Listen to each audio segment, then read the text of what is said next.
Hello, good evening. Welcome to this class. And today I'll be your presenter. My name is Patrick Nyakundi, and I'm happy to see you around all the way from Kisumu, Gendakurio, and so many of you are within KTTC here. Karibu sana for this class.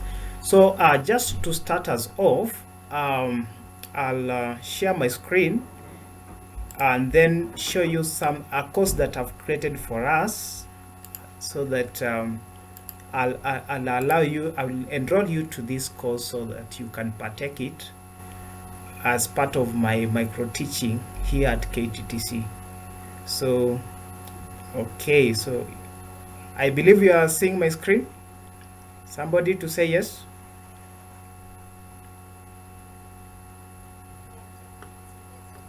Okay, it's visible. Thank you. So, I trust you are seeing module class. This is a course that I've created, management of malnutrition. I'll enroll all of you there as from tomorrow so that you can partake that course. But for today, we just want to look at a short course here of about less than 10 minutes. So let me share the screen, and kindly somebody confirm that you are seeing my screen. Yeah. Okay, that's wonderful. So I'm going to take us through integrated management of acute malnutrition in inpatient management. So my name is Nyakundi again, and I'm happy to have you around. So the first thing that you are going to learn is, number one, to identify the three phases in inpatient treatment of severe acute malnutrition as well as moderate acute malnutrition. And number two, we are going to understand the main protocols of the inpatient management of SAM and MAM. So welcome. So to begin with the first learning outcome, normally once you've already classified the nutrition status of individuals, those that are SAM with the complication, they are managed in inpatient setting. And this inpatient setting has got three phases. It has got a stabilization phase, which is phase 1. It is also called nutrition and medical stabilization phase. Then we have transition phase, which is we expect a gradual increase in calorie intake, and therefore we should notice a little bit of weight increase in this phase. Whereas in phase 1, we don't expect any weight gain, and I'm going to explain why. The last phase is called rehabilitation phase or rapid weight gain phase. This is where we expect the malnourished child to gain weight rapidly. So, into our second learning objective, let's look at 10 essential steps approach to management of SAM in inpatient. So the first step is actually treating or preventing hypoglycemia. These steps, together with the second one and the third one, which is to prevent dehydration or treating dehydration, the three steps are taken concurrently. You don't just begin one, then you go to the next and so forth. No, you assume first of all that the malnourished child has got hypoglycemia, they are hypothermic, they're also dehydrated. So you treat them, you address these complications at a go. Also, alongside that, you also correct for electrolyte imbalance, because the malnourished child has got also imbalances in their electrolyte. And you treat infection. We assume a malnourished child is prone to infection, therefore you give antibiotics, and the ones that we recommend are broad spectrum antibiotics like amoxicillin. And also you correct micronutrient deficiency. There's no a drug that you are going to give aside which is addressing micronutrient deficiency, but the formulas that I'm going to show you shortly are going to address micronutrient deficiency unless otherwise advised by a management team. So this is the point that I want to concentrate in a bit. Initiating cautious feeding, which is step 7, and it concludes the first 7 steps in stabilization phase. Stabilization phase, in its own essence, it means that the child is fragile and both homeostatically and physiologically. So you only give the child that which is enough, which is enough to sustain that, to stabilize that child.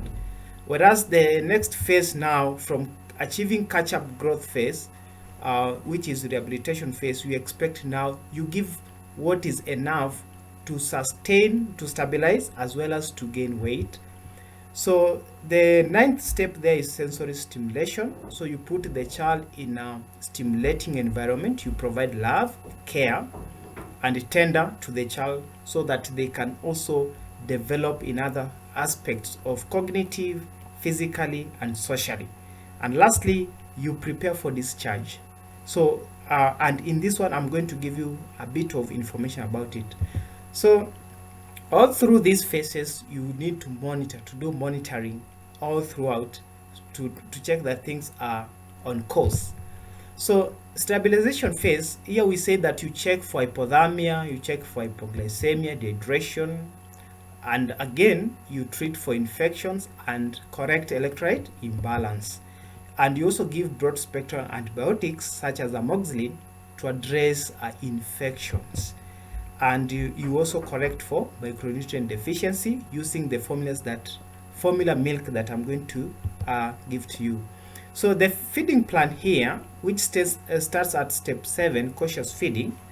At admission, you give F75. F75 stands for formula 75. It has 75 kilocalories. That's why it's called formula 75. 75 kilocalories per 100 ml prepared F75 milk.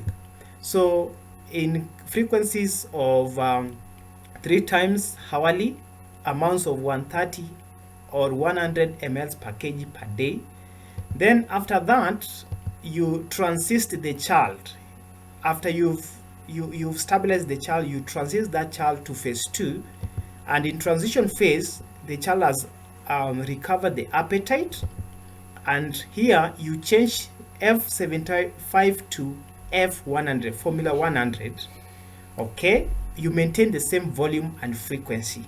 Then after you transist this child for 2 days, you take the child now to the last stage, which is a rapid growth phase.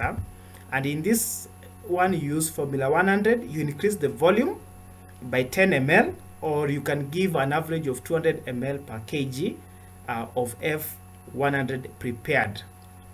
Okay, so after that, then you jump to step 9, which is you're offering tender love and care. You put the child in a cheerful, stimulating environment.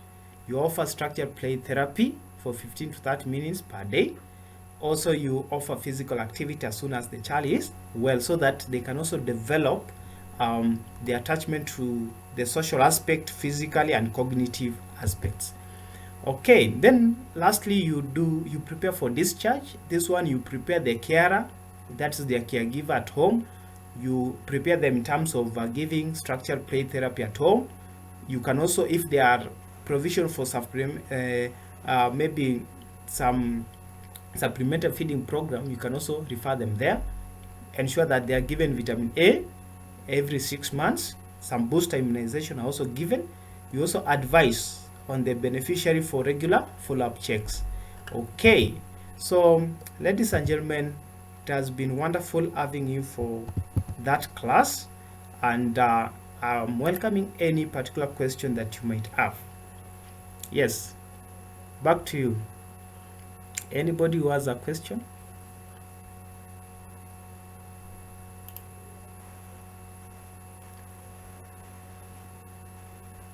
Okay, assuming that there are no questions, and then that is the end of my micro-teaching class for today. Bye-bye. Bye. Bye-bye. Okay, have a good night. Bye. Okay, thank you so much.